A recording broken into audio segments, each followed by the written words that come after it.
Okay, we got some people here. Alrighty, looks like we got some people here already. So let's get rid of that starting in so many minutes.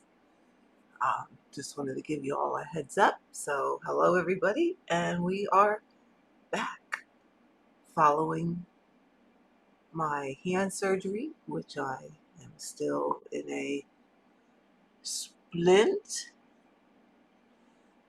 Oh, hi, Flame. Well, I'm just going to call you Flame. How's that? Yep. So we are back. Um, just got done with therapy a little bit ago and got home. Hi, EJ. Um, just got home not too long ago. Had a little bit of something to eat so I don't get too hungry and starving while I'm doing this. Therapy's going really well. In fact, I'm going to be a naughty girl and take this brace off because I've increased my range of motion by 10 degrees. So it's really good. Oh, hi, Jen. You changed your name on me, your username on me. I didn't realize that was you. How are you? It's good to see you too.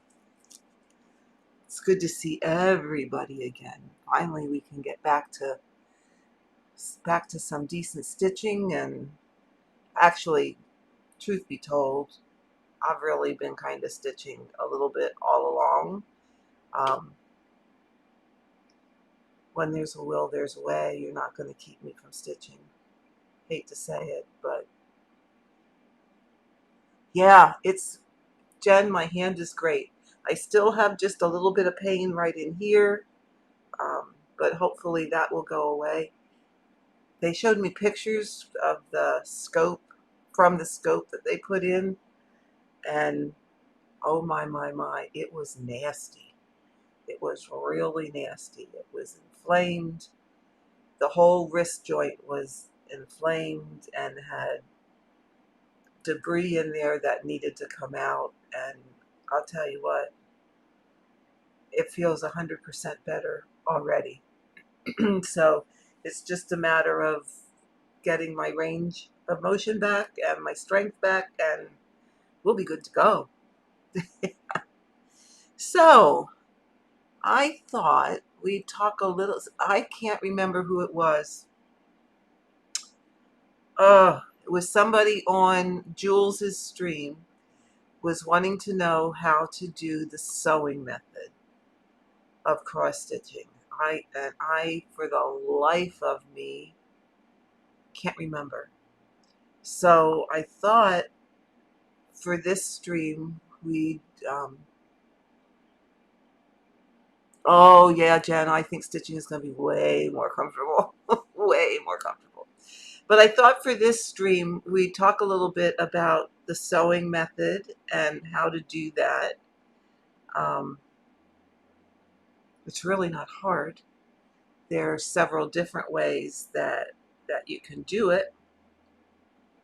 Um, there's several different ways that I do it depending on what I'm stitching. So I found a well, it's a big scrap piece of fabric to demonstrate it on. So I thought we'd talk a little bit about that first. If that's something that all of you want to, I wish I could remember who it was. Oh, I'm so bad with names. So bad with names.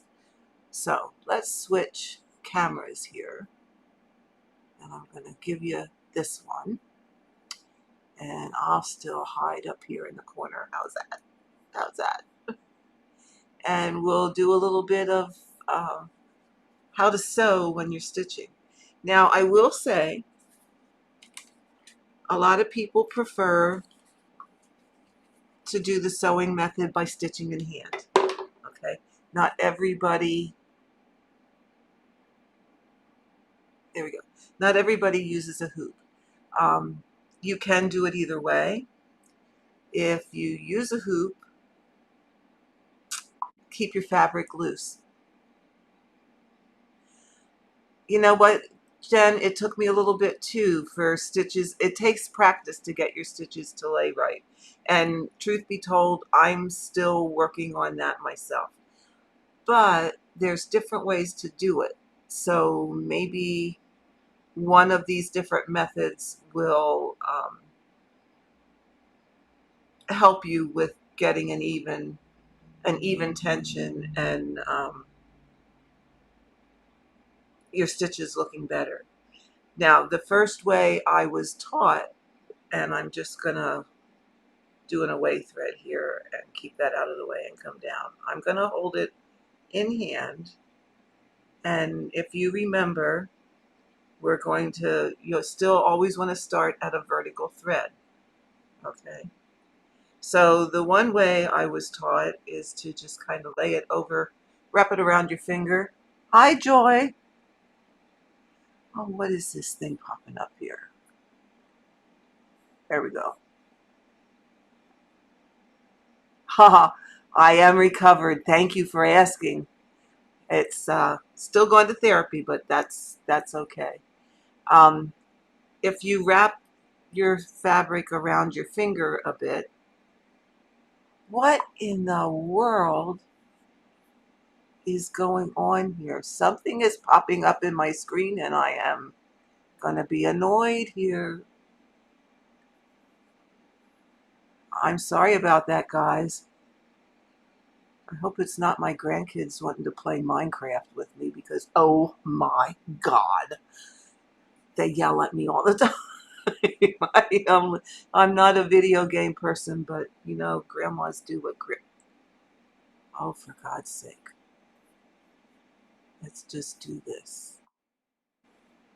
Now, okay, guys, I am so sorry. File, quit.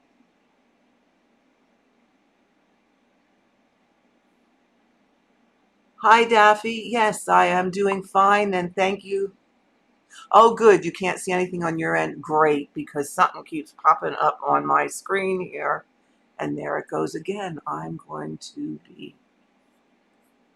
Let's just try this.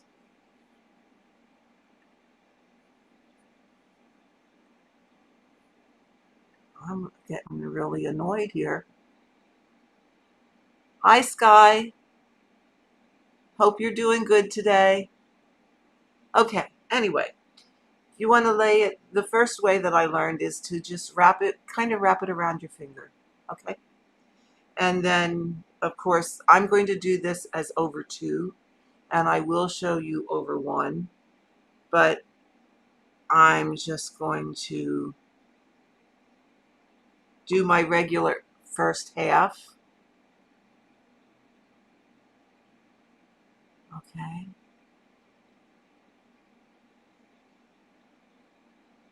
And then you just do however many stitches that you need to do. And the trick is what's providing your tension, or to help get your tension even, is you're tightening your fabric with your fingers. Okay, so that helps to have your stitches lay flat. Okay, and we're just going to stitch along. That's the first half. And then to cross them, you just work your way back. Okay. I hope I've got to keep myself in the frame here. So this is the one way that I learned to sew. Now, I don't always do this because my stitches don't always look the greatest.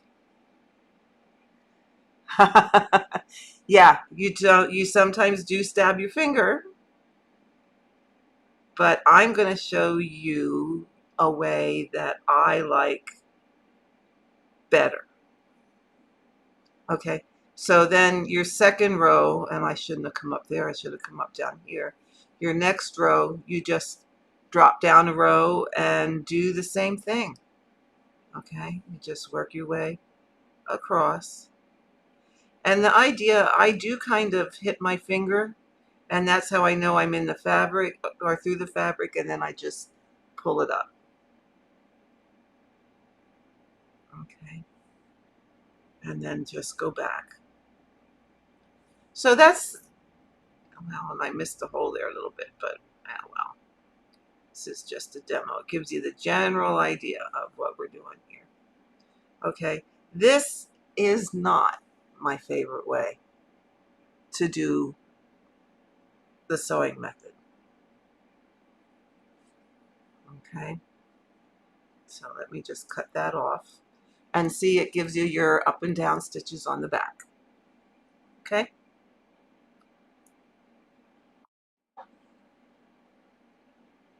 It is way faster that way, Jen. Way, way faster. However, this is the way I like, personally, I like better. All right. Now, to do this way, instead of, if you're a top starter, okay, you always start, most people start their charts in the upper left corner, especially when you're stitching like this. If you're stitching this next way that I'm going to show you, you want to start in your upper right corner. Okay, so if it's, say, 7 pages across, you're going to start in the corner of page 7, up at the first row. So what I like to do is, and again, I'm just going to put a thread up here. This way is even, in my opinion, even faster. Okay.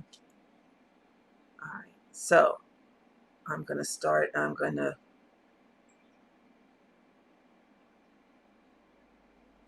two,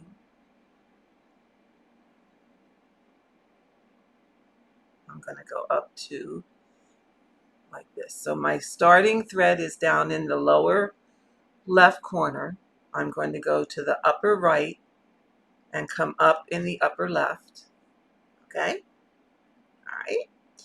Then I'm going to go into the lower right and move over to the lower left. Oops, here we go. And do my X's this way. And I'm going to work across my row in this manner. So I'm completing each X as I go, and I'm working across the row. And this way is a whole lot faster than than the first way I showed you. Hi, Ann, how are you? Okay, so you just work your way. Yes, I'm making full crosses. Is that not the cat's meow? Let's see. Okay, let me get this down here a little bit closer. Hold on, guys. Let's adjust here a little bit. Up, up, up, up, up. This is always a work in progress when I'm filming. Try and get a little closer to you. Oh, I'm just full of all little tricks and tips. Believe it or not, and I'll lie. Believe it, and I will lie to you again. Okay? There you can see it a little bit better. Hi, Rebecca. Oh, thanks for thinking of me. Oh, and sorry you can't stay long, but hang out for a little while. So it's just a matter of you're just gliding across, so to speak, the row. Okay? But now, okay, say we're stitching a house, all right, and we know how they go. Okay, so now I'm at the end of this color. Okay, see that? And we go, okay, how do I go back? Well, this is the tricky, well, not really tricky part of this. This is what you do. The last stitch, instead of coming up here in the top left, I would come up in the bottom right,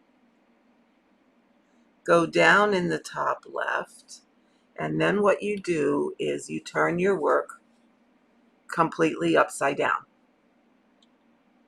And then come up here in the bottom, which would now be your bottom left. Okay? And finish that stitch. All right? So now to work back, upside down, yes, and that will take you back across your row. So now you just do the same thing back across the row.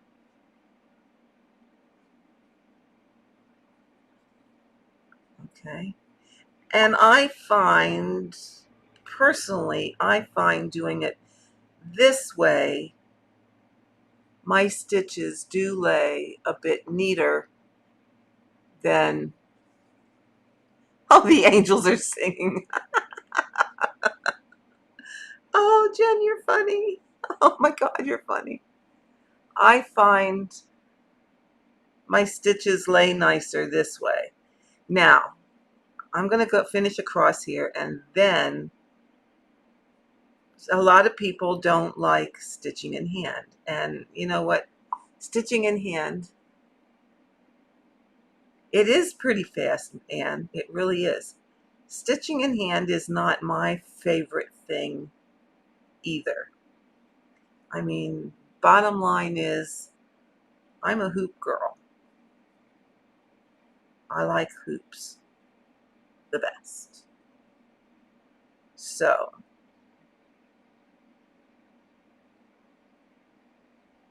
okay, I'm going to flip this around because we're going to go back. Yes, Jen, this works on any fabric. Absolutely works on any fabric. So I'm going to finish this stitch here. And I'm going to come up down here.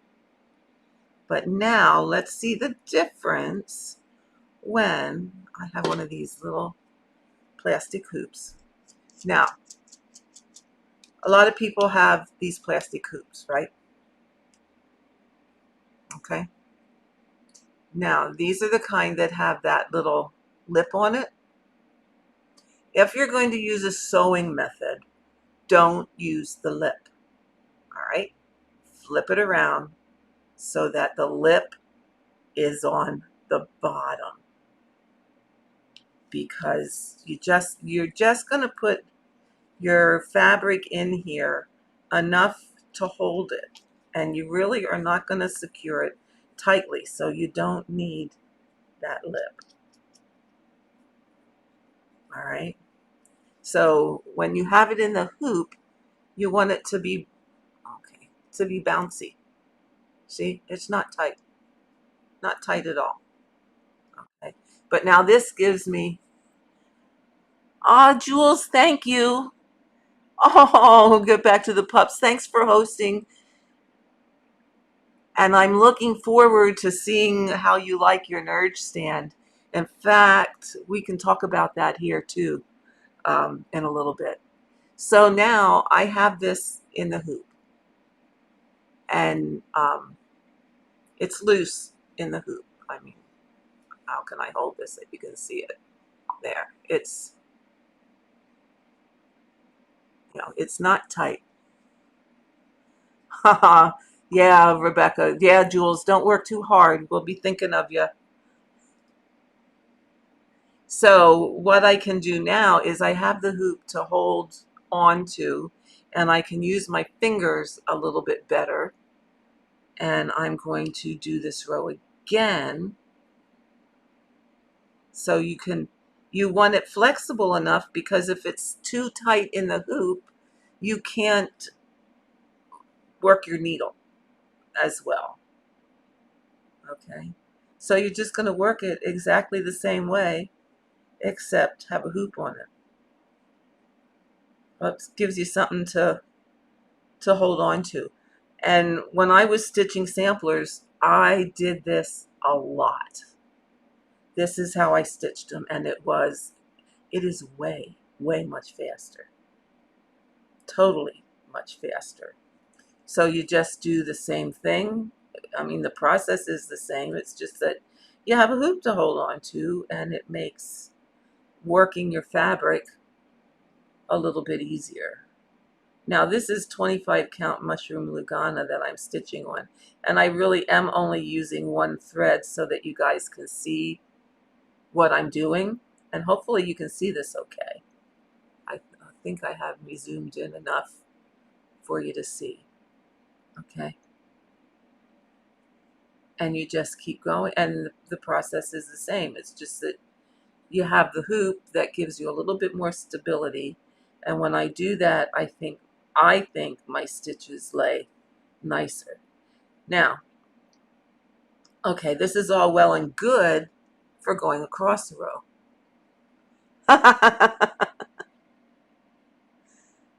Oh, good. Oh, Jen, give it a try. You don't know, and you really don't know until you try things. And you might find it doesn't work for you. You might find it does work for you. We're all different. But now you're probably asking me, okay, Karen, this is all well and good when you're going straight across a row. But what do you do if you have to go vertically? Well, it's just that simple. You go down to your lower left corner, up to your upper right, upper left, lower right, down to the lower left. And you just work your way up and down. Now, I watched, oh my God, who is it on FlossTube? I want to say Priscilla and Chelsea when they did their demo of the sewing method. And is it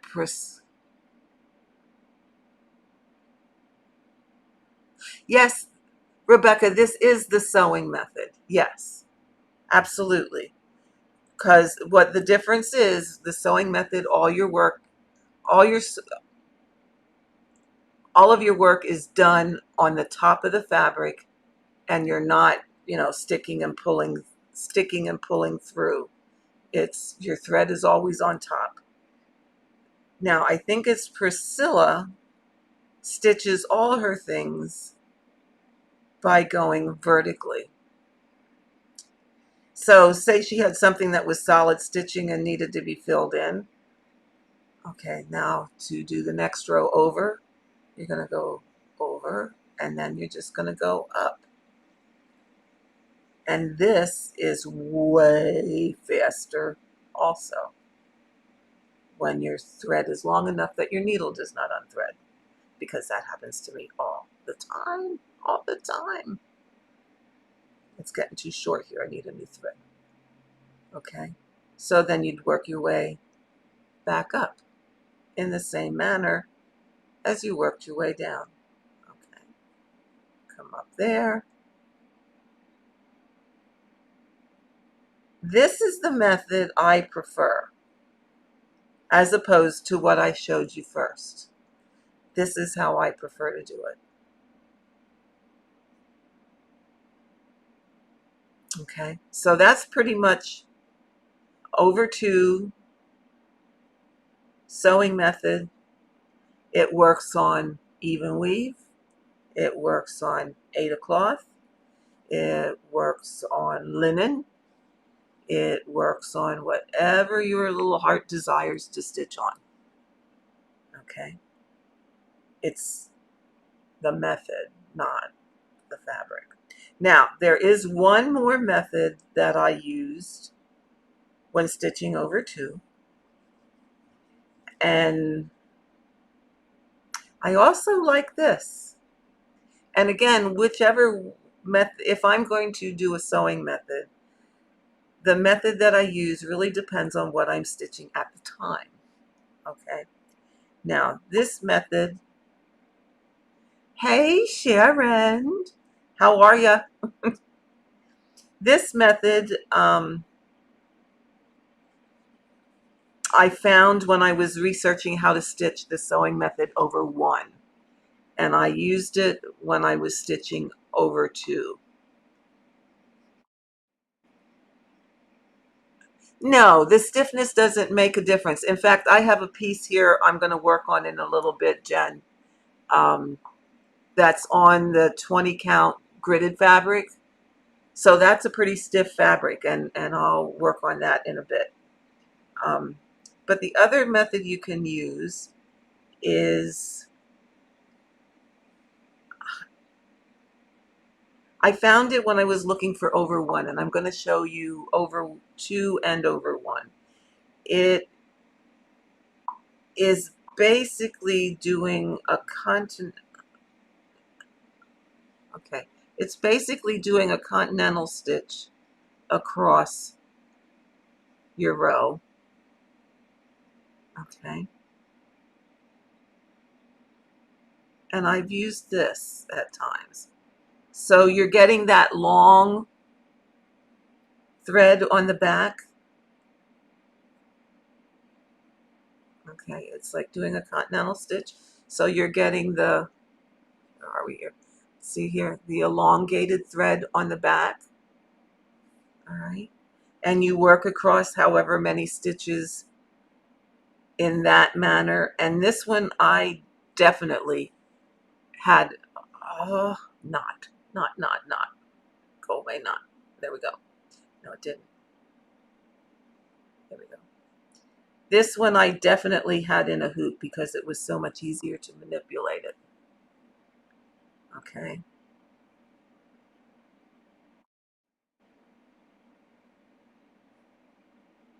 All right, let me do one more here. Okay.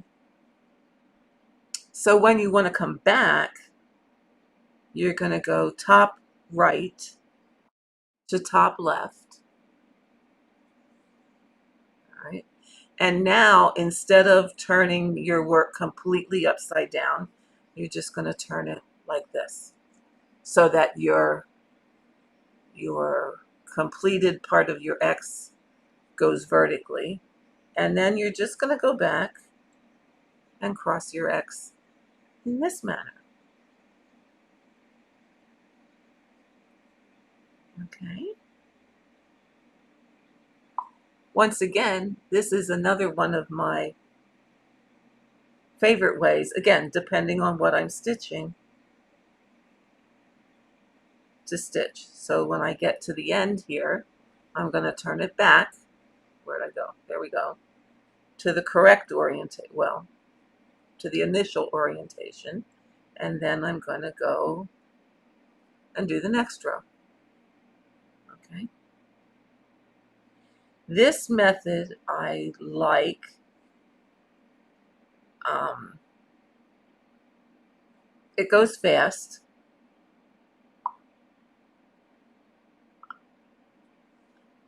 Hi, Linda. Hi, Nan. I need to watch my chat here. Holy smokes, I'm getting behind. Okay, this is just another method. And again, it depends on what I'm stitching, which one I will use if I'm going to do a sewing method.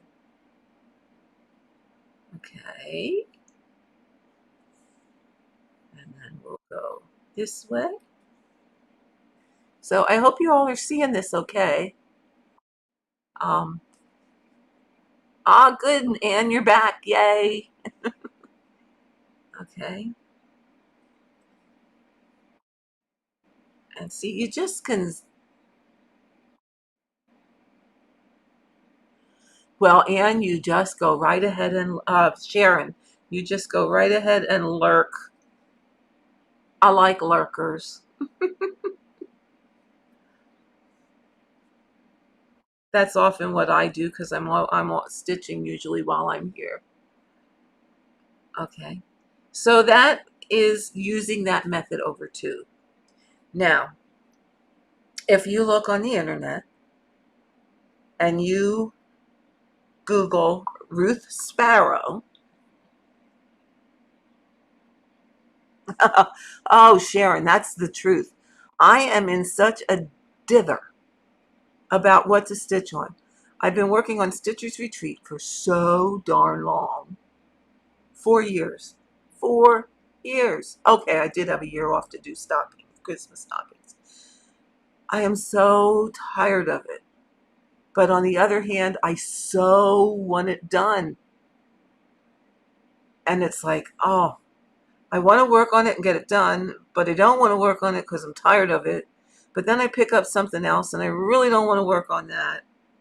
I'm just in a dither right now. But anyway, if you search, yeah, I'm at that stage. Yeah. If you search Ruth Sparrow, this is what I just showed you is the method that Ruth taught and I guess still teaches for stitching over one.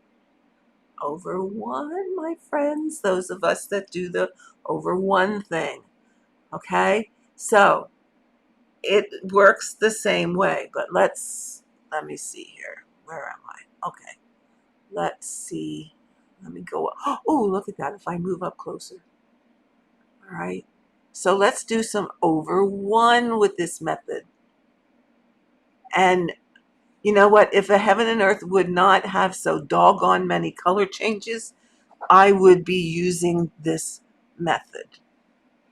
So where'd I go here? Oh, there we are. Okay. So what I'm going to do is over one, I'm going to go across my row like this. Just over one thread. This is a method you can use because how many of you get frustrated because your thread slips underneath the fabric threads and you lose it? It goes away from you. Okay. This prevents that from happening because you're doing the elongated stitch on the back. You're doing basically, and this is 25 count.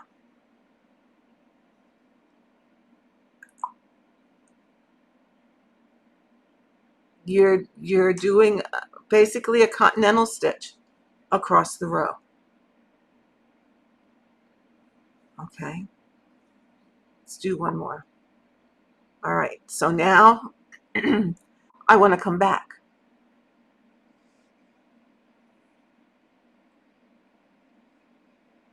All right. So I'm just going to, I kind of stick and stab this part just because I don't want to lose it under.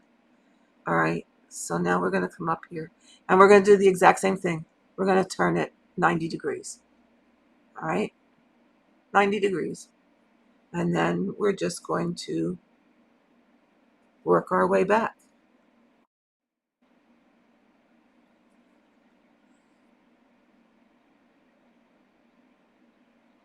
Across. And this is how you do. Okay, I keep losing it here.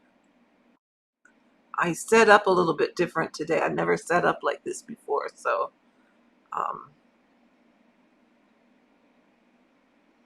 we're experimenting. I think I got to put my brace back on. Okay, oops, and then we unthread our needle. Oh, good Lord, good Lord.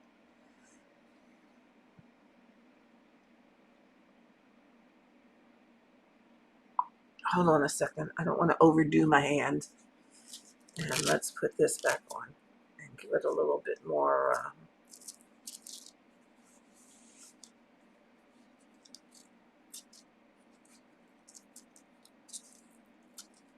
I don't want to undo what I just did in therapy. Aha, that's better. Supports it a little better. Okay. So now we just keep going here. But you see how, okay. And again, this takes practice to get your stitches nice. All right, so I'm going to go there. When you get all the way across, okay, I just need to bring this camera down further. Let's see.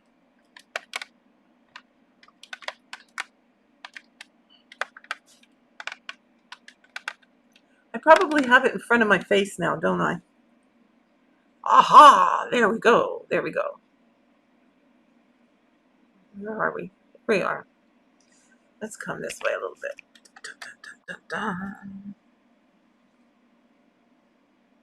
Okay, that was a little too far. Okay, am I making you seasick yet?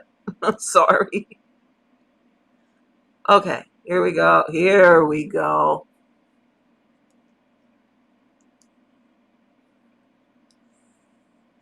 Okay, so now your first half of the stitch goes, okay, get your hand in here. There we go. Like a continental stitch, a tent stitch. Okay, you work across the row like that. Tent stitch your way across. And if heaven and earth didn't have so many color changes, this is exactly what I've been doing. But it's great for areas that have big chunks of a color. It goes so fast. Okay, so now, I'm sorry, Linda. I'm probably making you seasick. I am so sorry. Yeah, let's get some, I've sent some Dramamine to all of you. Okay, then we're going to turn it this way and we're going to go back. And sometimes we have to play with the stitches a little bit to make them look nice. But once you practice this,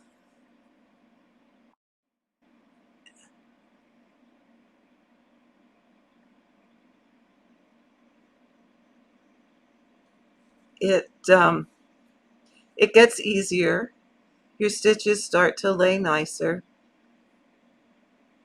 What I'm doing, Marina, is showing how to do the sewing method, whether you're stitching over one or stitching over two.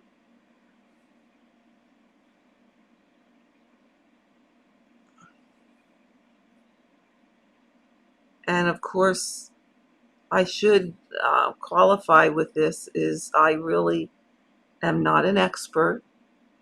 This is just what I have learned and taught myself over the years um, through researching different, come back here, through researching different methods and trying them out. And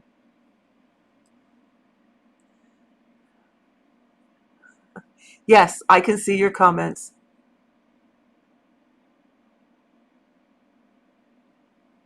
Do you do the sewing method, Marina?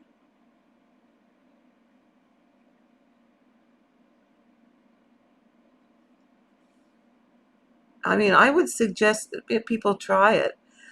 Again, heaven and earth, it's a little hard to do it that way, but I guess there are people that do, and they've figured out how to deal with all the color changes. I just haven't accomplished that yet, but I do use these methods.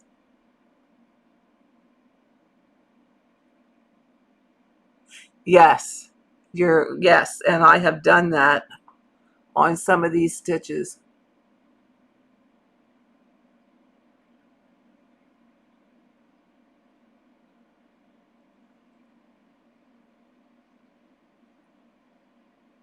Um, it is, you have to be careful not to catch the other stitches that you're going down in the hole and not pulling, like pulling a thread open.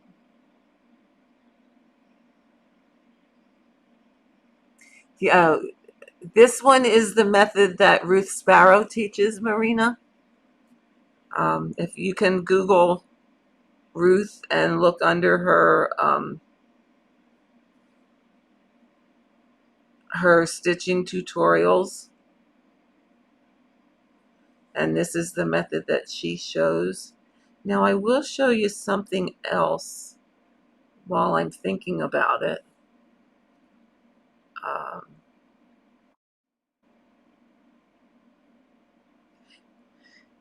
yeah, I do too, Linda. Most of the time I stick and stab. Um,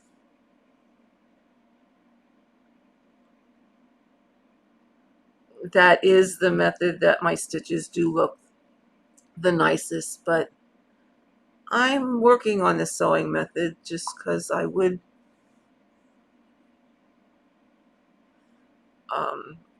like to be able to sew and get some things done a little bit faster.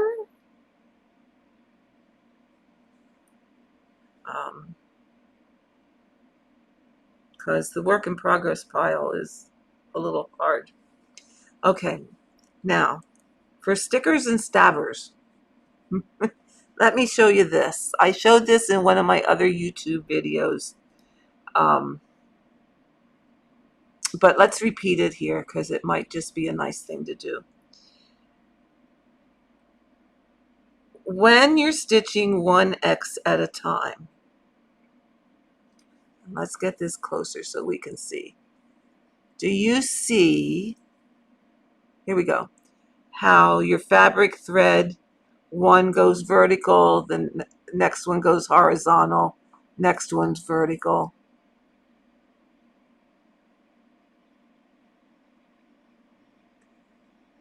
Heather, it is. You can turn your fabric however you need to do to complete a stitch.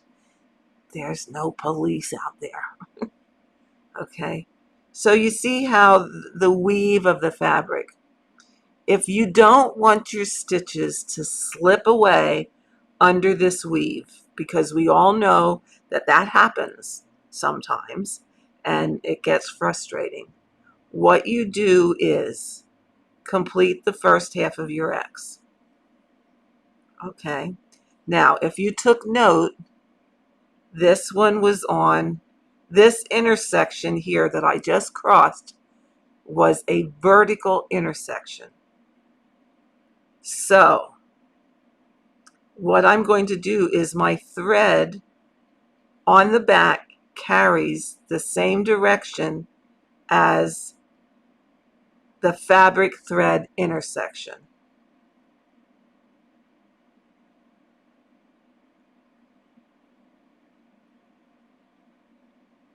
I can show back stitching, Morena, okay? So if your fabric thread is vertical, then you want to carry from the top right to the bottom right and then cross into the top left. All right.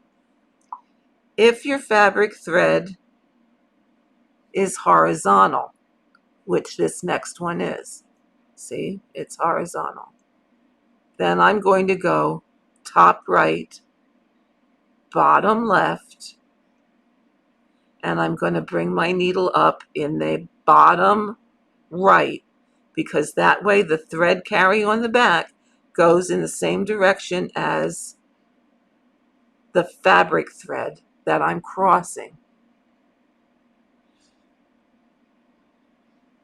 Okay, and then I'm going to cross it. All right, then I can come up down here, go up,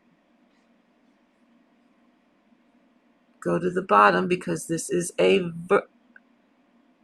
vertical thread, and go down up here. Come up over here. Okay, you'll find a rhythm to this.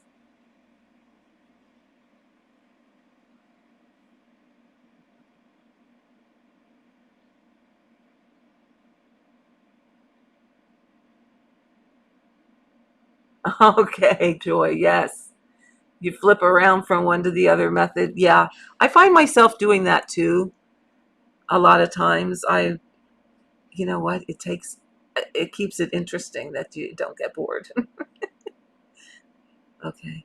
But that's how you keep your fabric, your thread, your stitching thread from going under the fabric threads, is you follow the lead of the fabric thread. All right, so this one is horizontal. So now we go over. Okay. and cross it up here. The next one is vertical. So now we're going to do vertical. Okay, so you see, even if I pull really hard, I can't get that fabric, that thread to go underneath the fabric threads. And that's because the way your thread is going on the back of your fabric, it can't slip under. Okay, let's see if I can get real close here. Where are we? Oh, gosh, get the Dramamine, guys. Okay, so if I go here and here, and I go down this way, when this was a horizontal, it gives it place to go slip under. See, I'm so used to crossing. If I go with opposite, let's just do here. See how I can go that? I can pull it through. See how it can go? You lose it underneath because there's nothing here to prevent it from slipping. Oh my God, the angels are singing again, Ian. Oh my God.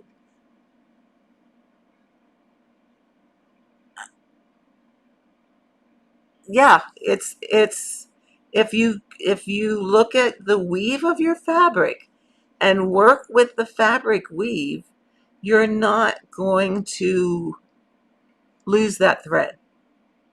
So this is the method I use most of the time when I'm stitching on my Heaven and Earth.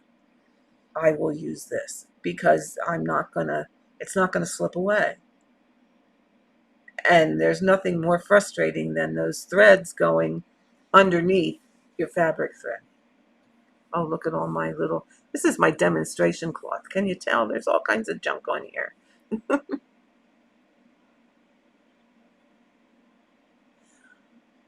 Okay, I am going to have to, whoever you are, Archer, whatever your name is, I don't buy, stop posting on my channel.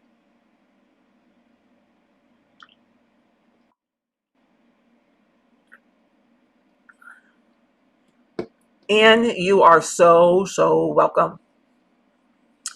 Yeah, that's the way to do it. That's as easy as I can explain it.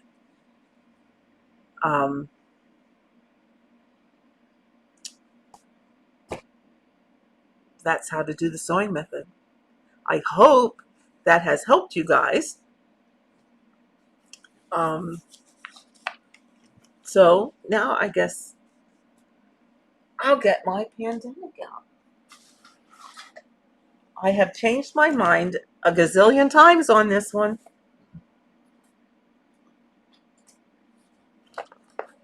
I started out on 56 count and it changed my mind.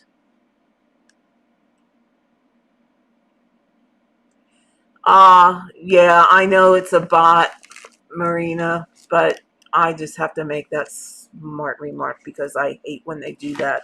And I guess I better go into the settings and get rid of that it can't.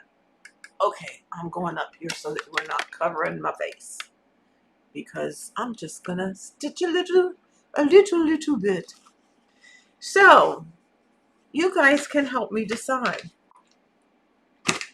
because yeah, Jen, 56 count. Well, I have it in here. I have it in here. And I started it, here it is, 56 count, red and black. See? Look at that tiny little X's. Yep. but I couldn't decide if I liked it or not. So, having the case of startitis that I have, and can't decide. I can't decide.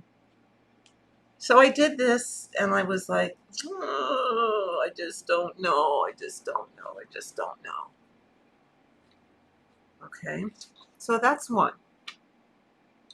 So you guys are going to help me decide which one I should do. So then I thought, oh, well, wouldn't it be cool to do it on red fabric? And this is Victorian red with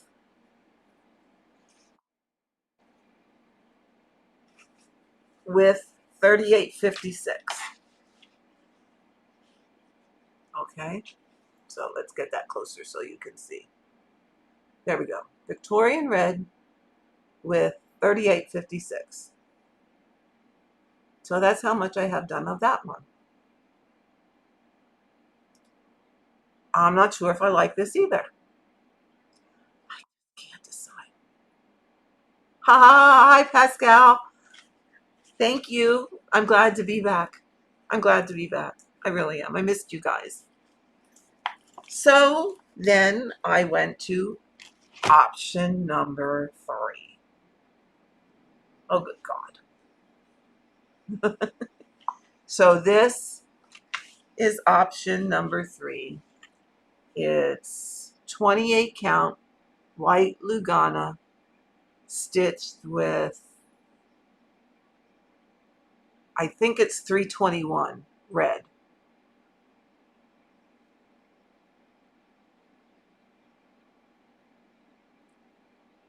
So, let me see. There. 321 red.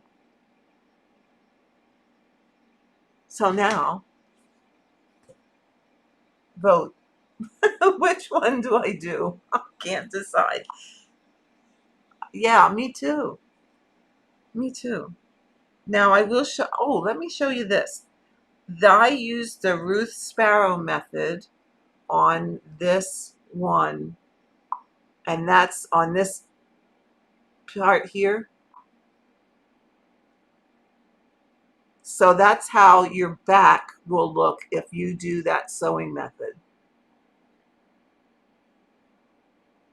See, and you can see the difference. I personally shoot, all 3 are beautiful. Yeah, I know, Rebecca, that's what makes it so darn hard. I'm leaning towards this one.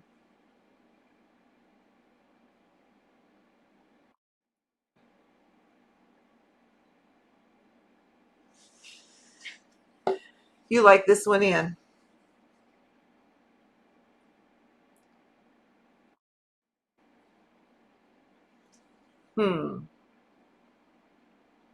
I certainly can do this one. And believe it or not,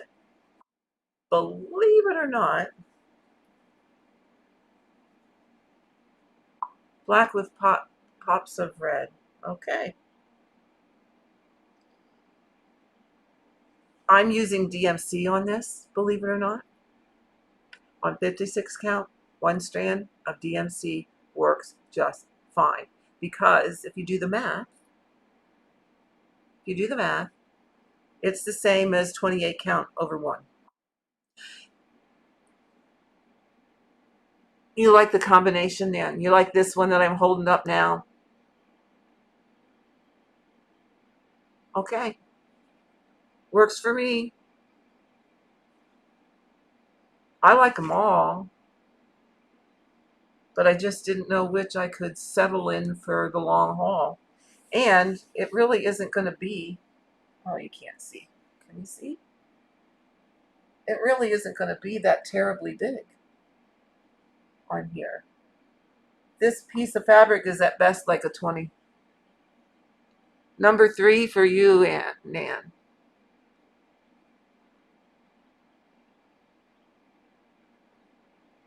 Number 3. So you like the white, just the white and the red. Where'd it go? Where'd it go? Where'd it go? Where'd it go? You like You like this one?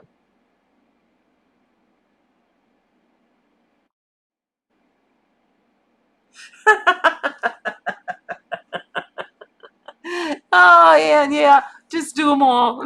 Sure.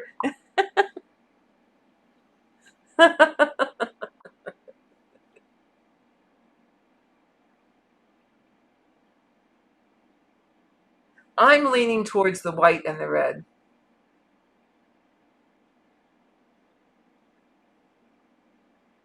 Okay, and which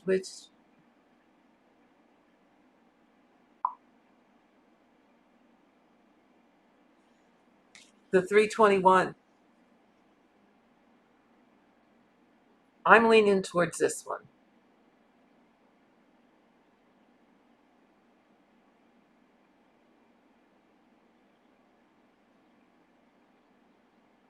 Because now I'm all confused. Okay. Okay. That it shall be.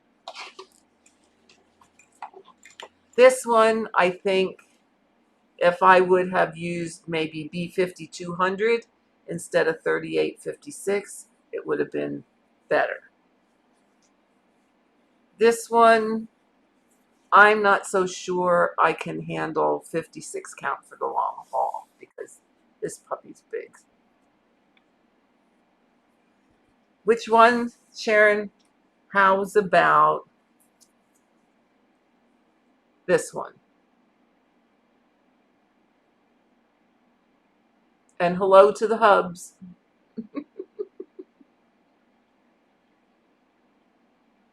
And this one I can use the Ruth Sparrow method on. Because I did here. See? And I can stitch it faster that way. So that's the other deciding factor for me. It's DMC 321, I think. I happen to have a cone of it.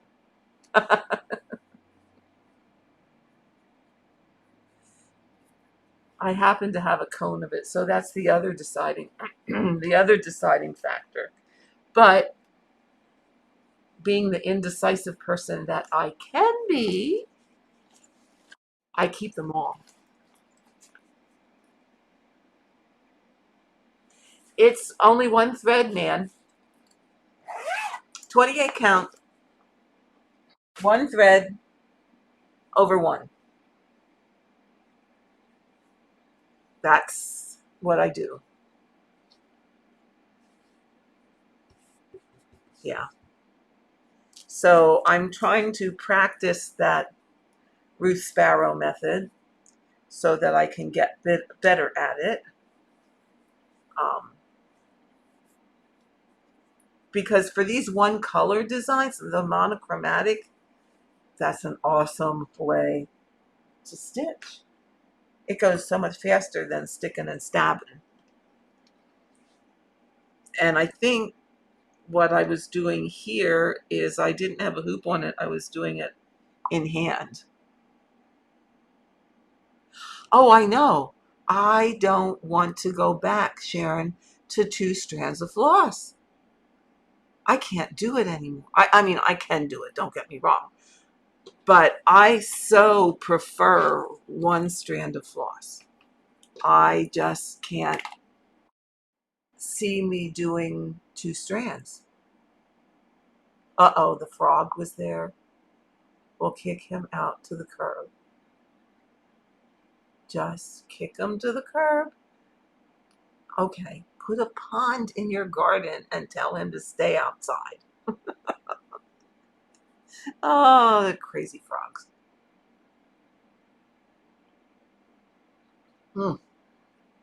Needed a drink, pardon me. Yeah, but it's all good. It is all good. I have to find my red thread because I don't know what I don't know what I did with it. So I might not be stitching. I might have to stitch on the black piece that I have here.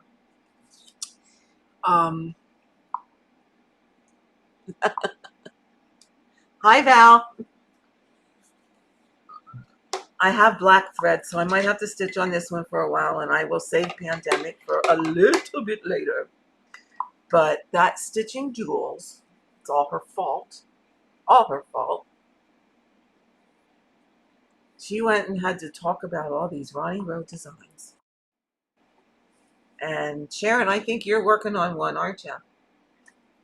Well, here we go. I have, where is it? Let me switch cameras on you here. Here we go. I have Williamsburg half finished.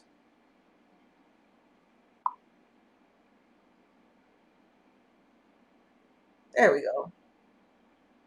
So I'm now getting, there we are. Good Lord, I'll get used to doing this camera thing.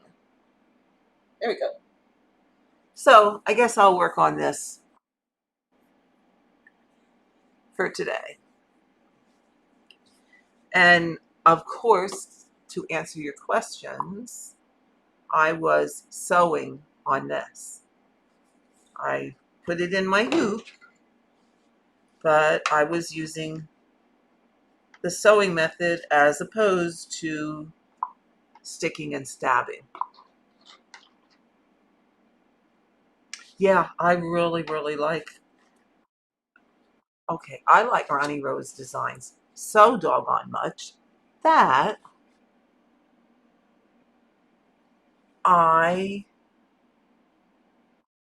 when I bought all of the this type that he had.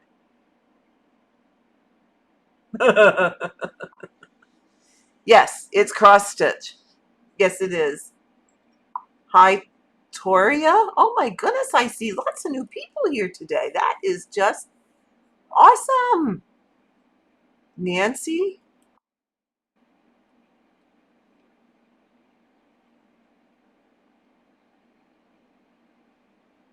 All kinds of new people here today. I am just so thrilled with you guys. Just thrilled. And I do have to. Why do I like one thread, Sandra?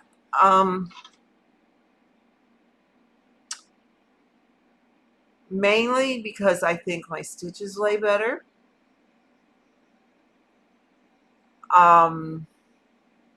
I don't have to worry about fussing with the thread to get the two strands to lay side by side. I don't particularly care for having to use a laying tool. Just not my cup of tea. I've tried a trolley needle. Yeah, it's okay, but I had a hard time manipulating it. I haven't tried just using a trolley or a laying tool that you hold. I tried railroading, and when I railroaded my stitches, they really didn't look any different than they did if I just stitched the way I normally stitch. The biggest reason, though, is I prefer, it's a wall space issue. I am running out of place to hang things. So I try to make them as pretty much as small as I can. And then that requires pretty often stitching with one strand. Now, on this Ronnie Rowe, this is 20 count easy grid. I could very well have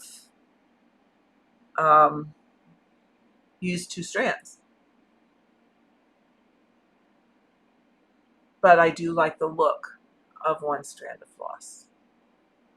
And I don't have to do all the fussing with the thread to get it to, there's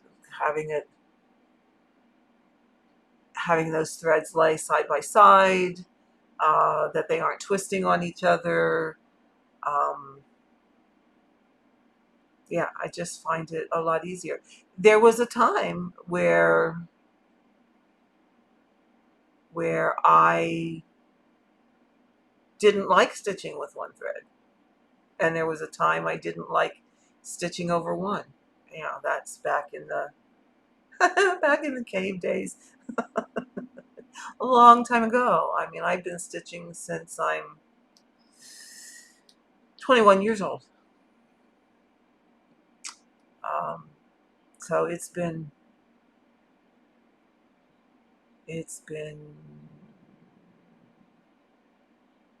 a long time, a long time. So, and in the beginnings, I two threads. It was always two threads. Did I railroad then? No, I had no idea what that was. I just stitched. I did not know what railroading was. I did not know anything at that time.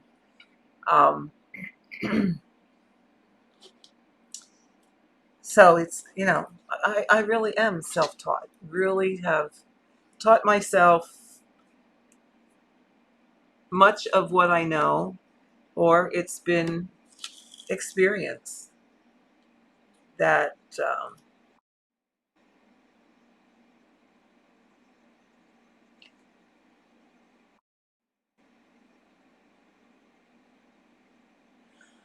well, Nancy, let me know how you like that 2/110 stitch on 28. I have thought about it, but the times I tried 10 stitch, I didn't care for the look. But I may give it a try again. Tori, railroading is okay. Think the stick and stab method. You come up through your fabric. You're going to go down through your fabric, but as you do, you have two threads. You have two strands in your needle. You put your needle in between those two strands to pull your thread through to the back, in hopes that those threads then will lay side by side as opposed to twisting on each other. So I can show you. Okay, let me just, because I can take this out. I can frog it a little bit. Let me get my threads evened up here.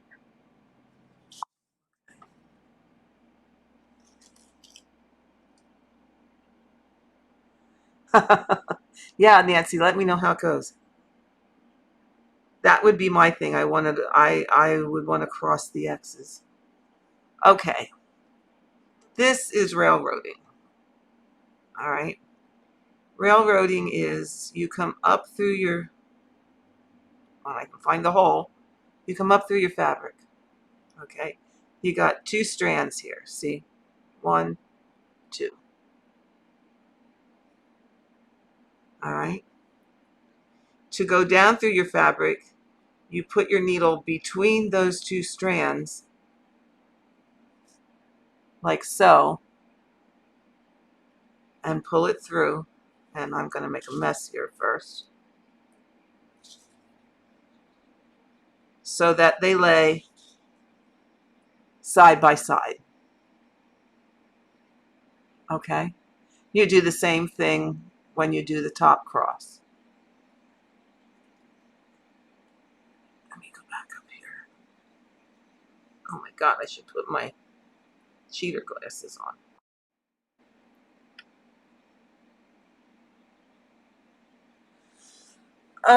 Sandy, I would probably start with using one thread over one, probably 25 count. Or even 22. I use one strand on 22 count. I also use one strand on 20 count.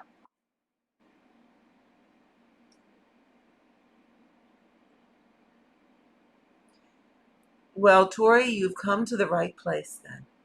If you're new to stitching and you need tips hints help, you are at the right place. Because as many of my followers will tell you, that's really what I'm all about. I'm all about showing people how to do things, um, people that are just learning, even experienced stitchers. There's always something we can learn. There's always a new technique or a way to do something easier, or maybe not always necessarily better, but a different way. Um, I like to experiment with different ways. Um, because my saying is, or my feeling is, there's no right and wrong in cross stitching. What's right is right. What's right for you. There's no stitching police out there. There ain't nobody gonna come and say, "Oh, the horrors! You did it the wrong way." There's no right and wrong. It's what works for you, what makes you happy, and what keeps you wanting to do this. The thing is, as with many things in life, there are many paths to the same end result.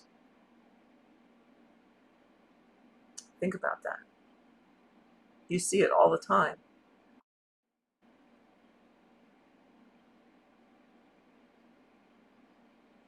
You see it all the time. There's many paths. Take any cross stitch piece. Some people are going to stitch in hand. Some people are going to stitch in a hoop. Some people are going to stitch in a Q-snap.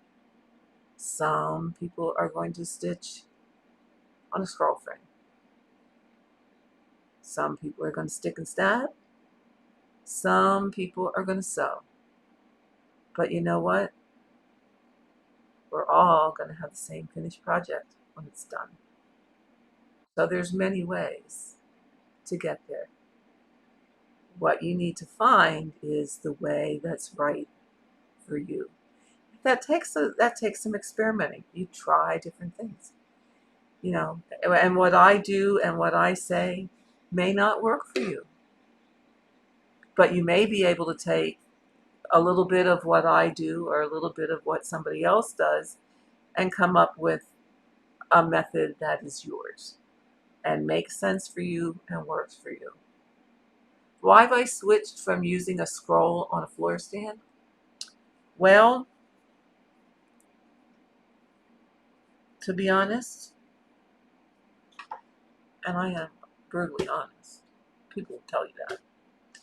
Um, I'm a hoop stitcher. I started on a hoop. I always used a hoop. I went to scroll frames because I have been having issues with my hand for several years. And it was to the point where I could not hold a hoop. I had to have some sort of a stand, whether it be a stand that held a hoop, whether it be scrolls. And I was told for quite some time that, it's arthritis, it's arthritis.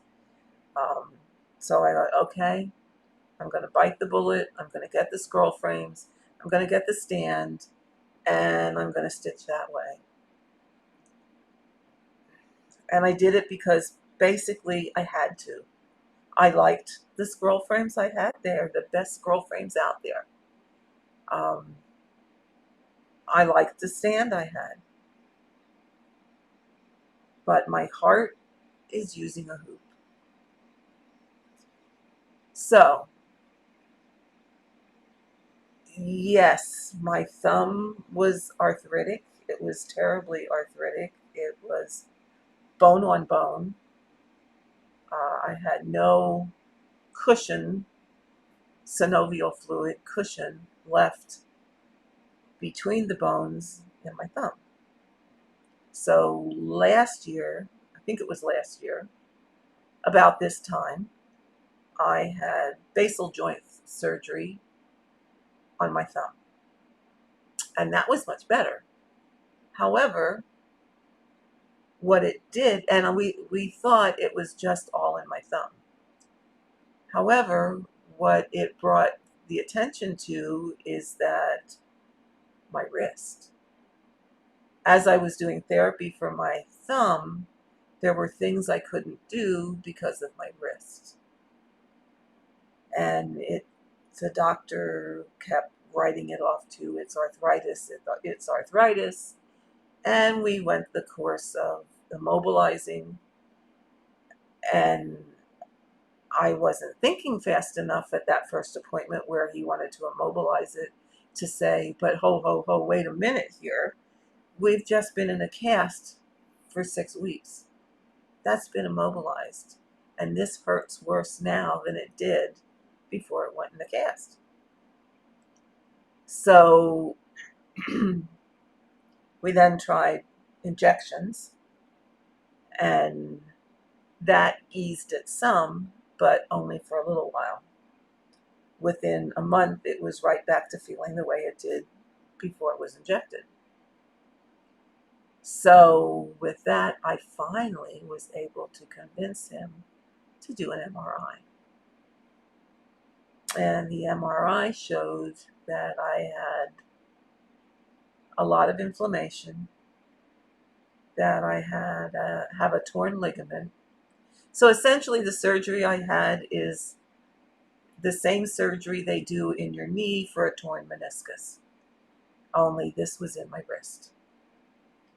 So I had that 4 weeks ago, the 10th of July, actually. So about 3 weeks ago. And I was in a splint for 2 weeks, a half cast wrapped on my arm for 2 weeks. That came off on Tuesday. I've had physical therapy twice. I've already increased my range by 10 degrees. So I can comfortably hold a hoop again. And I could start holding a hoop after my thumb surgery. So I've gradually worked my way back to a hoop because that's how I started. That's what I know. That's what I prefer. So I'm back on a hoop. It's more portable. I sometimes stitch over here in my sun porch most of the time, but in the evening I like to stitch in the living room with my husband, and big old scroll frames and stands just weren't having it. Oh, okay, Ann. Thanks for stopping by. You're welcome for the tips, and yes, till next time. Have a great day and an awesomely wonderful weekend. I'll see you next time. That reminds me, guys, while I think of this also, because I'm still going, I didn't even hear my phone ring. Oh, because I have it silent.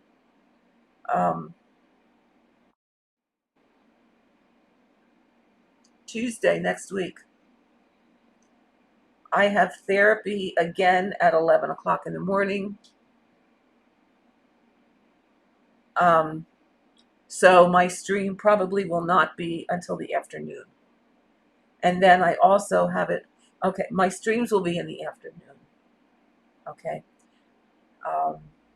If I decide, I may try to do one of them in the evening, if that's something you guys would like.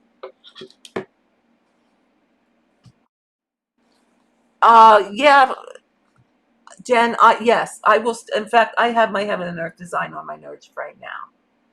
Yeah, and you know why?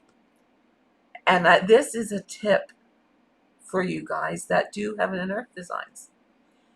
Most people, okay, a lot of people do theirs on scroll rods, and I get that.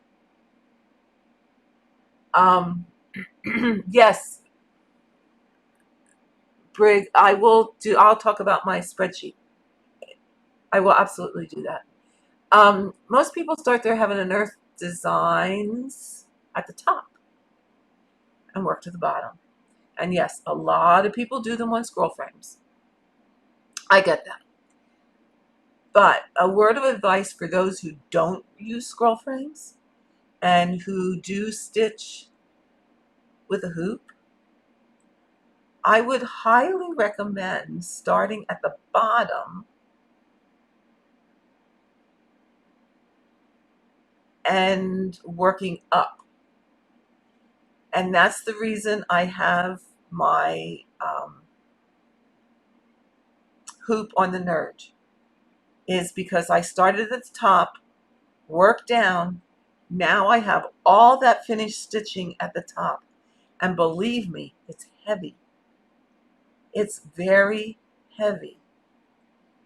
So that if you're just holding a hoop, you have all this excess that's heavy. So somebody wanted to see how I do with it.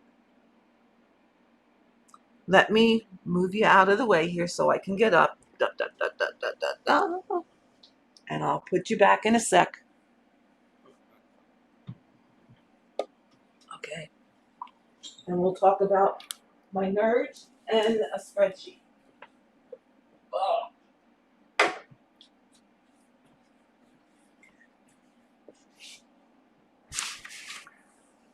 Okay, here we go. Let's switch. Let's switch to the other camera. Okay. Okay, where's my jigger here? Here we go. Here we go. Here we go. Let's get this up out of the way. Up, up, up, up, up. We'll fix that later. Okay, here's my Nurge. Here's my hoop. Let's move it back a little bit.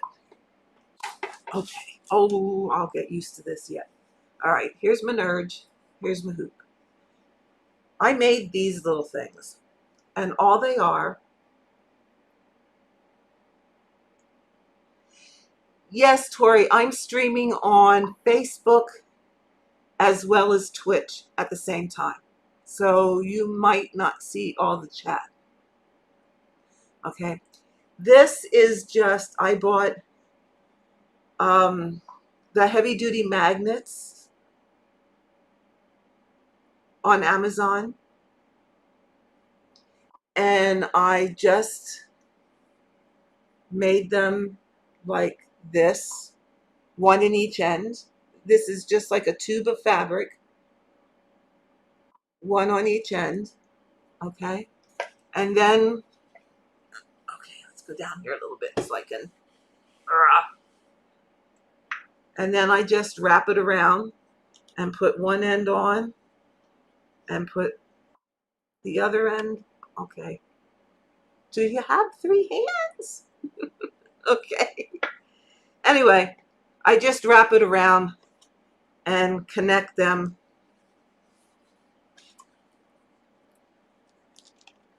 like so. Yeah, it's kind of like a giant needle minder. Okay, and that holds it out of the way. Okay. Now, I don't know which Nurge Jules got. I got the one that's called the premium stand. Okay. So mine has all these adjustments. All right. I can adjust it here. I can adjust it down here so that this can go like this. This can go like this, or whatever way you need it, so that you can adjust it right up to where it works the best for you. Now, I don't know, and I forgot to ask her. Jules might have gotten the one where It's a sit-on, and it's just a straight post with a hoop on the top. Very similar to the Hardwick Manor stands.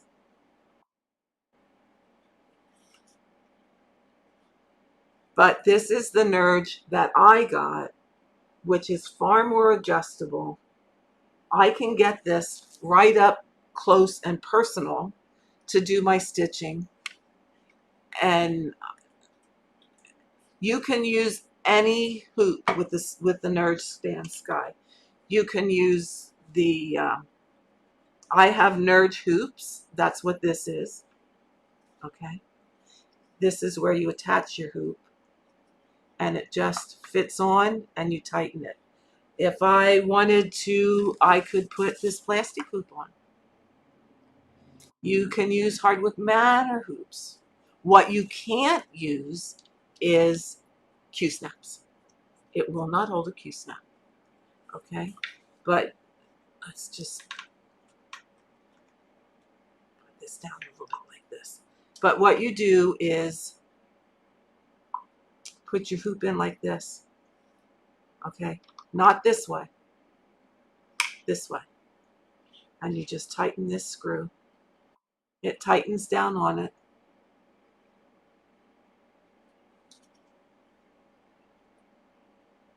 Okay? You can adjust this to your angle. You can adjust these to whatever angle that you need them to get it right up where you need it. So you can use these plastic hoops. You can use Hardwick Manor hoops. Yes, it's the Nurge, Nan. Oh, Sharon. Okay. I'll see you next time. I'll catch you on yours. When are you on again? I forget. Sunday? Sunday? Are you on after Jules on Sunday morning?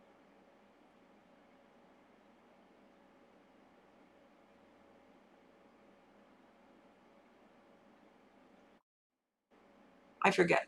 But I'll find you. I'll be there. I'll be there. Okay.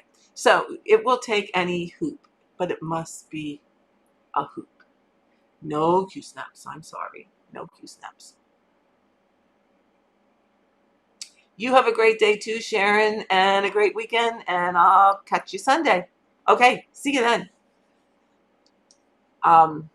Yeah. No Q-snaps.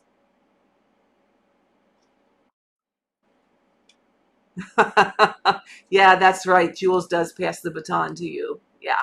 Well, I will catch you both on Sunday, I believe. I don't think we're going to my daughter's. So this is the Nurge. This is the one that I like. This style also comes in a floor stand. I also have that, and I love it. I took it to a retreat. It was awesomely wonderful.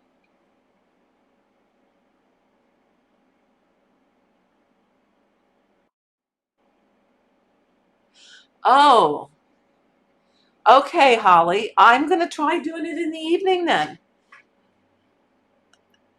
I'll try for Tuesday evening, and we'll see what happens. We'll see what happens with that. Thanks for that information.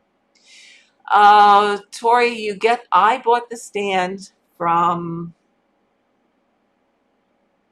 a place on eBay. No, a place on Etsy.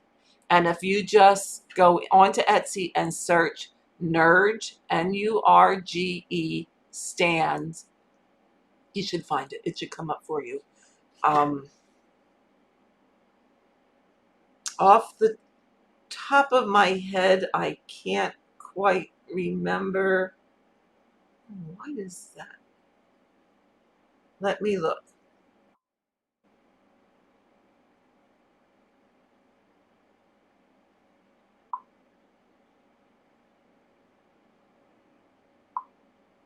Okay. Now, I will tell you, when you type Nurge in on Etsy, It keeps wanting to change it to nurse. Yes, it does. It keeps wanting to change. There we go. Okay. This is the one that I think Jules got. And that was okay. There's nothing wrong with that. However,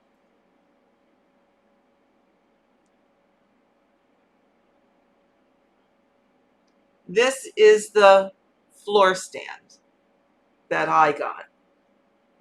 But you see how it has all of those places where you can adjust it, which makes it extremely adjustable, which is the reason that I like them so much.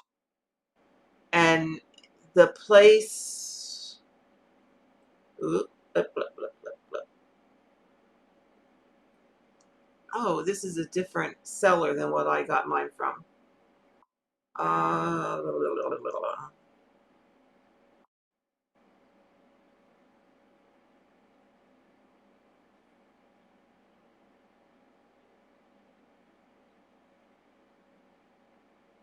yeah, let me go to.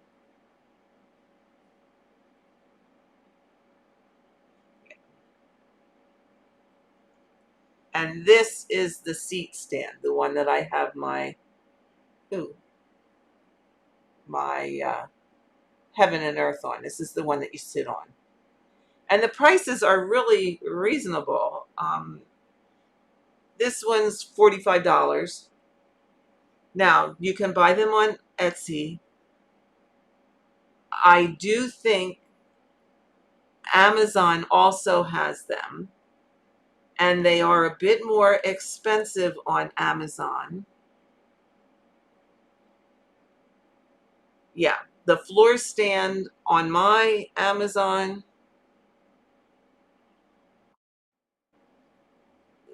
they have the floor stand by, it must be two different sellers. One is $74.99. The other one is $94.98. The one is $13.99 shipping, and the other is $5.99 shipping. So that's the floor stand. And then they do have the premium adjustable seat stand for $66.19. So you can also get them on Amazon. Now, as far as how long it takes, they're not Amazon Prime, so it might take a little longer shipping. Oh, I think the floor stand is the one my sis really wants. Yeah, maybe it's the shipping that causes it to be close to $200. I did not find that. Um, I paid, let me go back here. I paid like 50, it was either 50 or $65 for mine on Etsy plus the shipping. So it was not, the shipping did cost almost as much as the stand itself. I will say that. However, it wasn't $200, or I probably would not have bought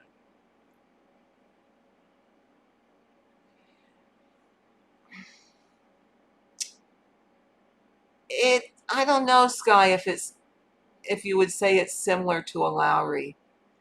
These stands sit in front of you. Oh, man, maybe that's it. I did.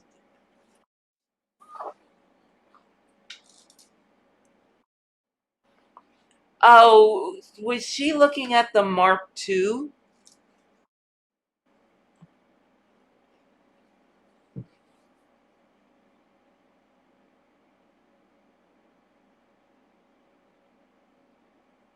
Um, the only other one I have is a Lowry at this point in time. And I bought that on Amazon also. Yeah, I'm not sure. I'm really, really not sure.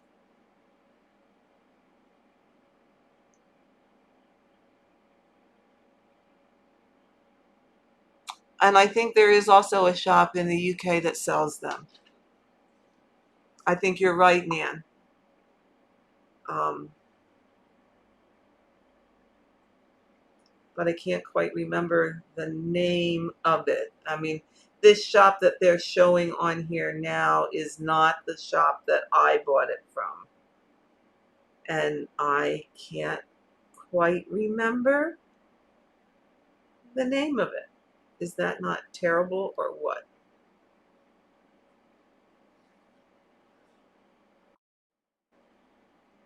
I can't remember. But yeah, check them out. Check them out on Etsy. Check them out on Amazon if you have, Amazon. Amazon Prime will not apply.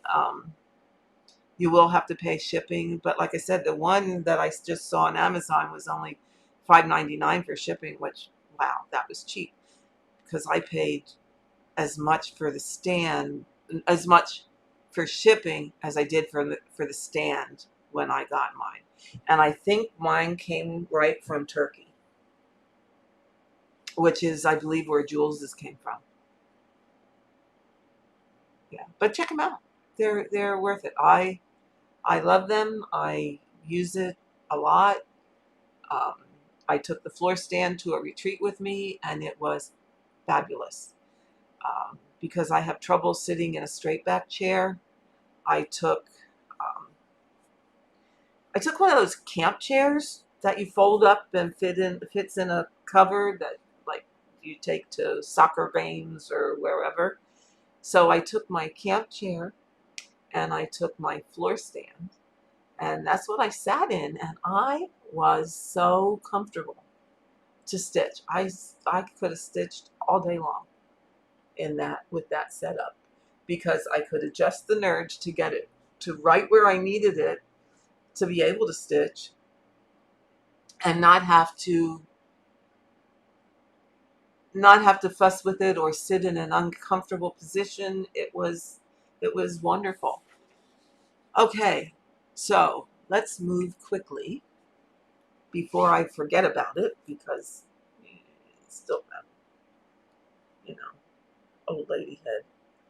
Um, my spreadsheet.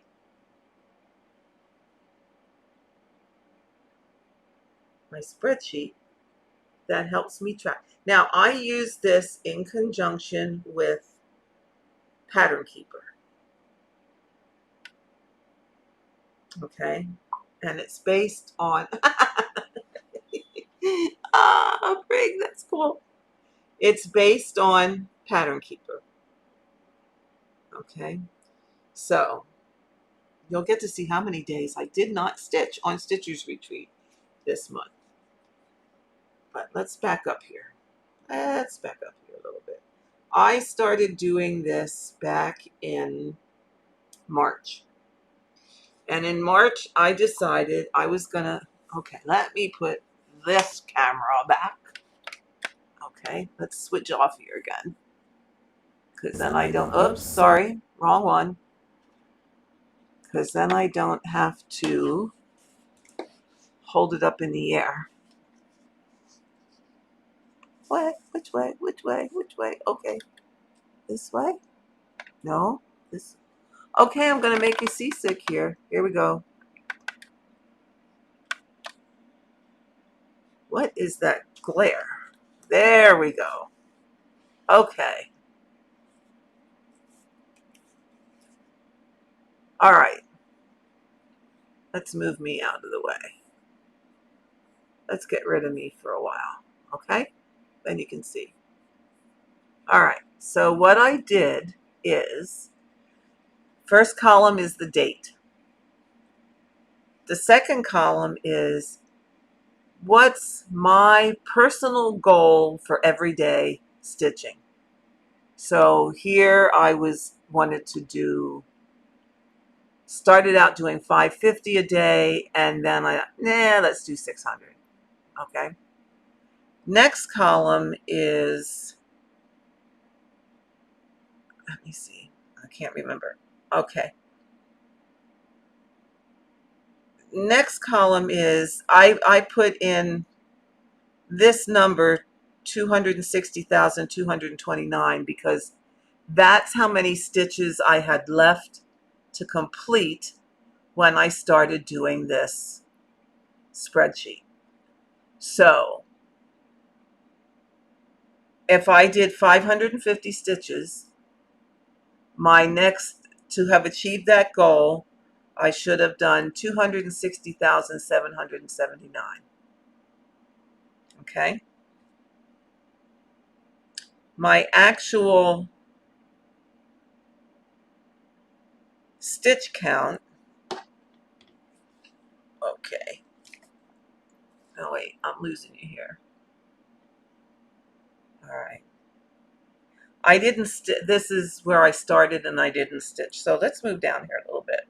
I changed it. I was going to do 600 stitches a day. Will this help if I turn this light out? Oh, that might be better. Okay. I'm going to do, let's go down here to the 17th. 600 stitches a day. So I should have been at 263,175 stitches. Where I was actually at was 262,093 stitches. So on these days, I had actually stitched, it calculates the number of stitches I stitched in a day. So I did 638 on this day, 704 the next day, 454 the next day. Then it will also tell me the total so far in a month,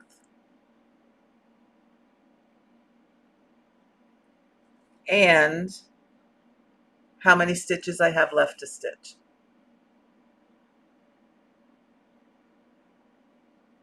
Okay. So I've done that for every day that I stitch. And then at the end of the month, my average stitches per day was 667. I'm sorry, this is a little blurry. Let me,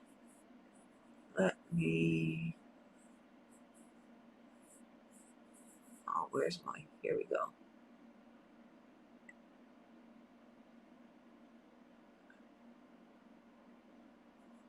Yeah. And my total stitches for the month was 18,145. So I can do my stitch average and my total for the month. So then when I finished going through April, did the same thing the whole way through April. My total for the average stitches was 960. I'm sorry if this is a little blurry and hard to see. And now my total for the month was 28,000. And my total for year to date was 85,000 plus. So it totals up everything. Like you can have all this. Look, I didn't stitch here for a whole long time. Something was going on there. I forget. Oh, I know what was going on. I forgot to record things. So then by the end of May, I have done 112,442 stitches by the end of May. And then the end of June, I've done 130,000. I will gladly share this spreadsheet. If someone wants it, Yeah, the hardest part of setting it up is setting up the formulas.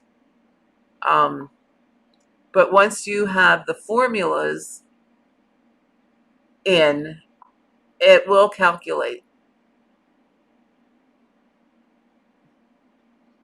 So, oh, Tori, you're a software developer. Good for you. My son-in-law is a software engineer. Yeah, he's a smart guy. Good kid. No, he's not a kid. He's a good guy. Okay, so this is where I am today. By July 23rd, my goal was to have 340,000 plus stitches done. Well, I actually have 353,000 plus stitches done. So what I do then here is you can see I have, oh God, that gets worse. Ugh. Anyway, I have a strike through so that I can tell I'm already completed up to August 16th. So what I did is to figure out the end date is under this column of stitches you want to do per day, I kept filling in my 500 until I got to the point of my completed stitches matched the number of stitches in my project. So I will actually be done with this project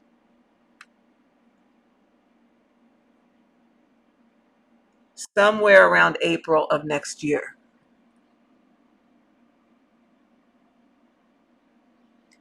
Um, my ultimate goal is to be done by my birthday next year. So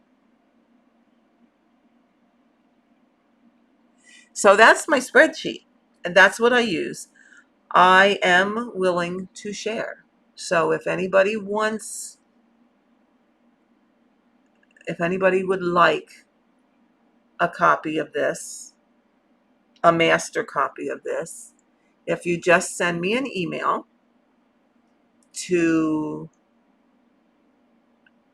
klbugg@gmail.com, I will email you a copy of it. So, feel free. I'll gladly share it.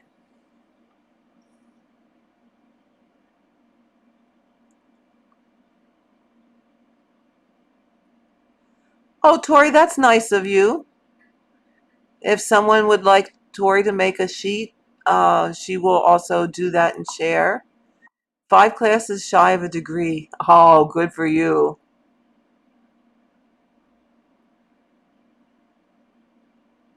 Oh, you do web design. How awesomely wonderful is that? Brig, the email is KLB as in boy, UGG. So you just change the E to a B as in boy. It's my last name. Go ahead, you can laugh. It's my last name. And to think I married that last name. No, I have a wonderful husband. He puts up with all of this. Yeah. So, what else do we have to talk about today? You guys are just so great. I can't tell you how much I appreciate each and every one of you. It is just so awesome to come on here and chat with you guys, and let's go back to me, and you don't have to look at my table. There you go. Let's get this up out of the way again. Because you know what? Just like Jules said, you don't get a whole lot of stitching done, even though we're stitching.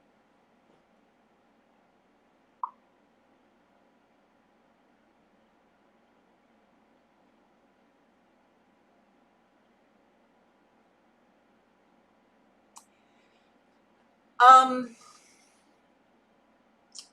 I don't know if it's still there, Brig.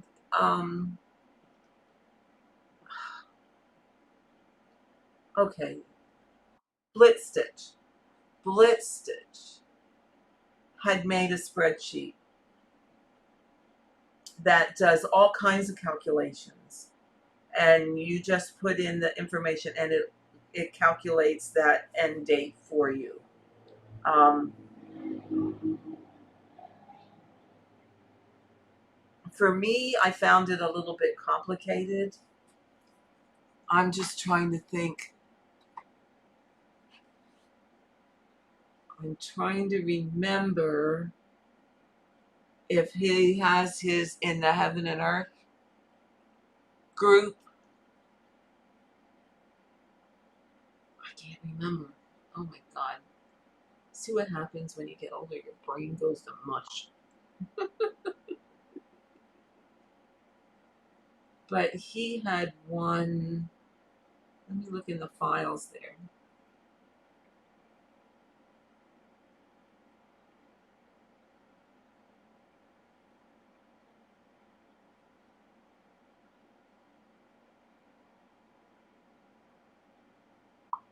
Okay, it's not there anymore. They're stitching logs, but I don't see his I don't see his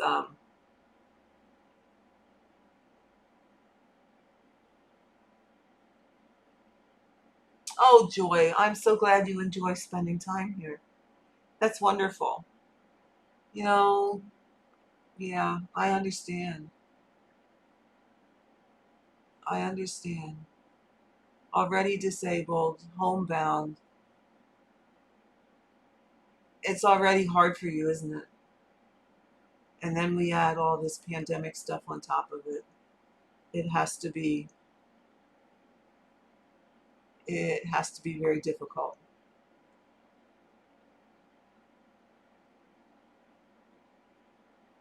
Yeah, you're right, Brig. It is a great community. And that's another reason I do this. It's a wonderful community, and people have been so great. I have made some wonderful friends through all of this. And there are people like you, Joy, who have their share of issues and who can't get out and can't be with people.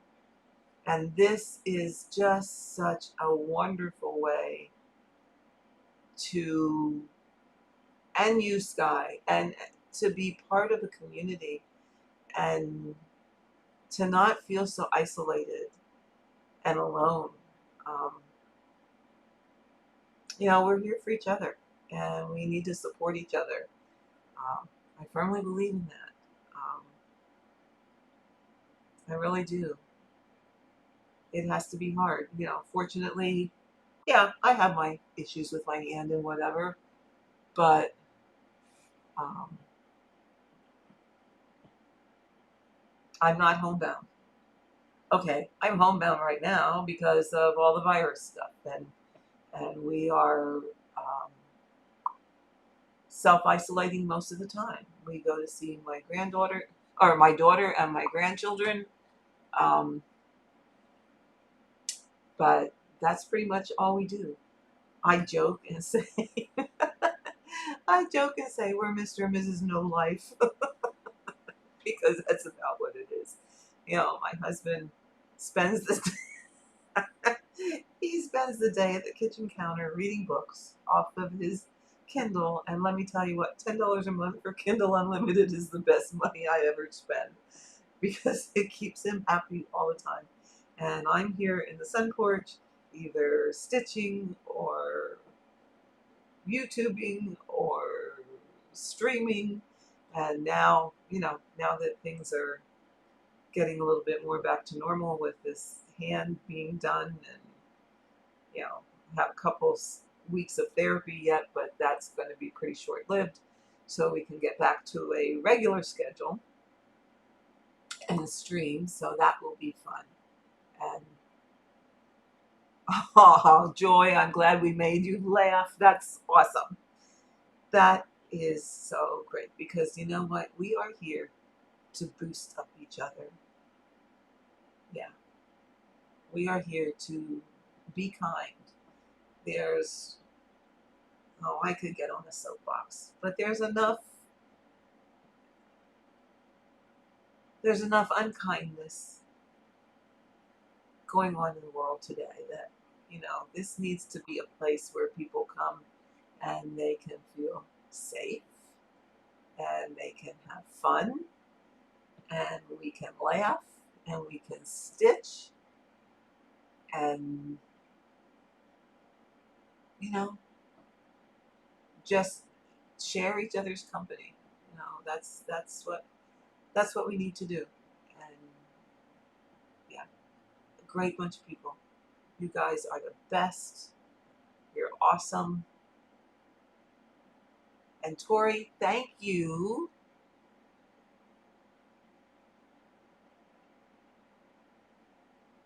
Thank you for your offer to help people with what they want in a spreadsheet. And Sandra, oh, Blitz Stitch from his floss tube number 51. Okay.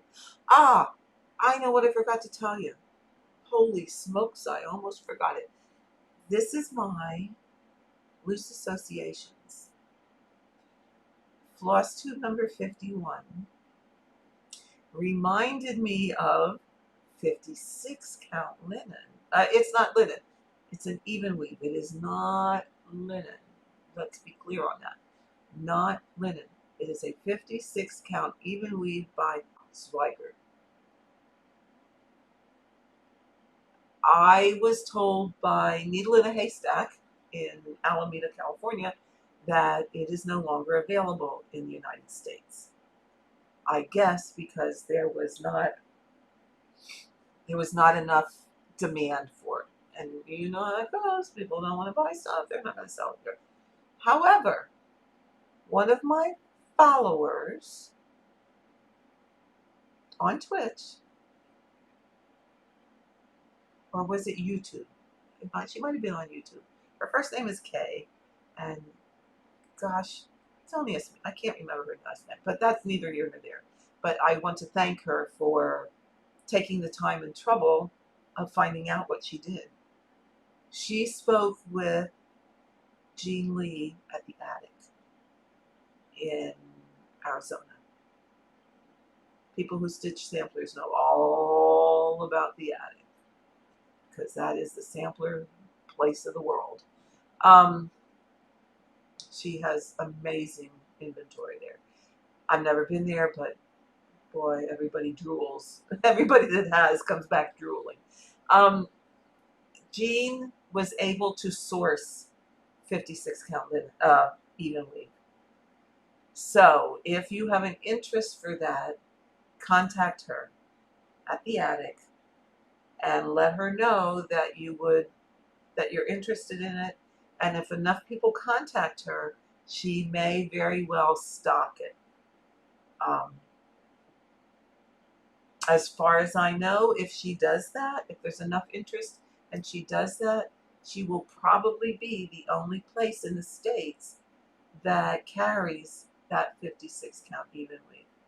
Let me tell you, it feels fabulous. From what I was talking with a friend that got mine for me, she's in Germany, and they sell it. It's readily available in Germany, and she was able to get some for me and send it to me. She said they use it for like tablecloths and things of that sort, but it feels like a very well-made bed sheet. It is awesome. It is wonderful feeling fabric. So if you're interested in giving it a try, contact Jean. Let her know that you're interested, and she may very well stock it. if there's enough interest from people to have that, because I do know she loves finer count linen or finer count fabrics. Um, the last I the last I knew, she was stitching a lot of things on the 5260, and that I believe you can get from Lakeside. I believe it's also a legacy linen.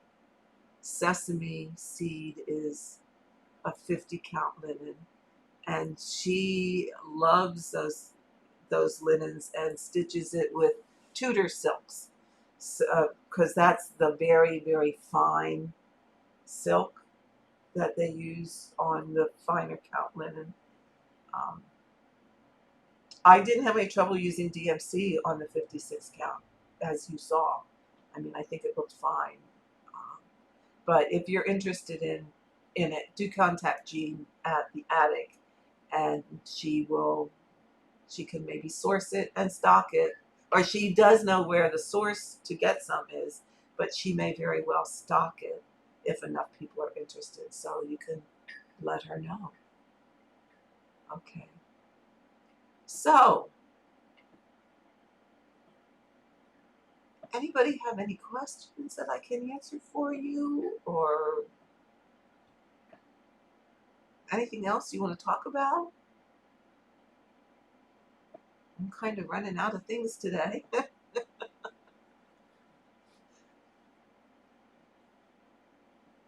We didn't stitch too much, but I hope you guys got some stitching done while I was sitting here rambling and rambling and rambling.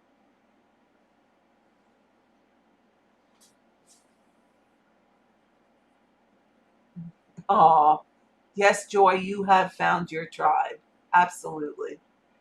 Absolutely. Between Jules and Purple and myself, I think you'll see quite a few streams here on Twitch of people, at least us three, and anybody else that wants to join the gang of doing some regular streams on stitching. And like I said, if you have suggestions on things you'd like to know about, or things,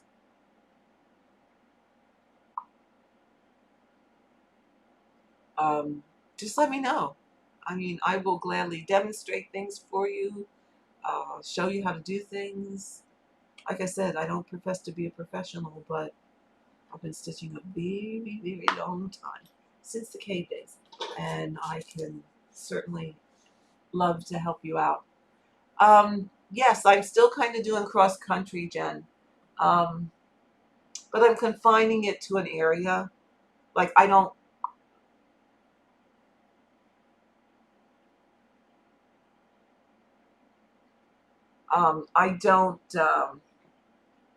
like cross country through a whole page or extreme cross country. I keep it to a small area, and I'll cross country within, say, maybe 4 blocks, 4 squares across by 2 squares down, and I'll limit it to that at this point.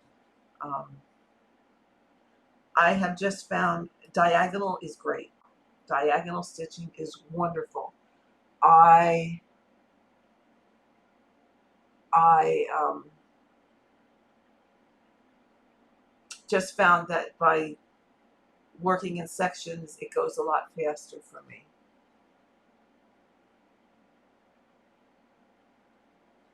Oh, good, Joy. Catch up offline if you.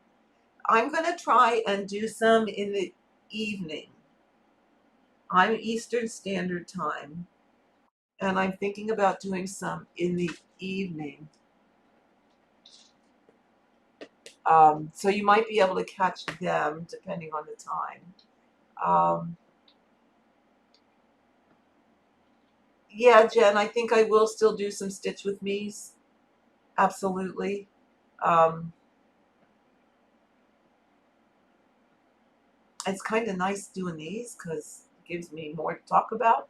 I kind of run out of things to talk about. So I may do Stitch with Me's to just music like some people do. I might not always do the talky kind.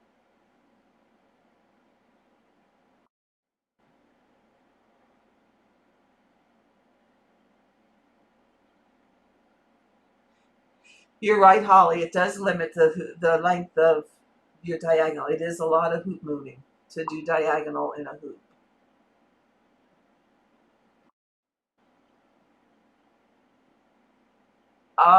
Tori, it's K as in Karen, L as in Lee, B as in boy, UGG at gmail.com. So just change the E to a B as in boy, and you got it.